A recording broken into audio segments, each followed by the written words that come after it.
震度2、Seismic intensity 2. 根室で地震、予想震度緊0。急地震速国後報、島付近、 Earthquake マグニチュード 震度3.6、 2、最大震度 Seismic 2。 intensity 2.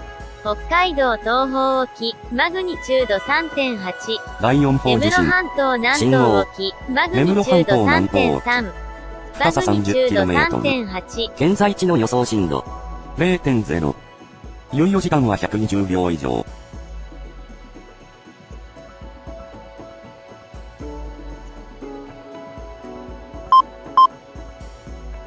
震度1、根室。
東京23区付近に S 波が到達します。5、4、3、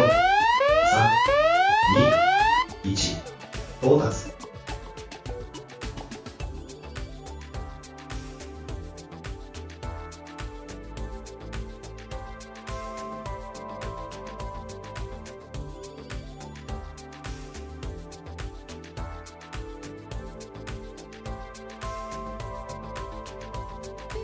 最大震度2の地震が発生しました。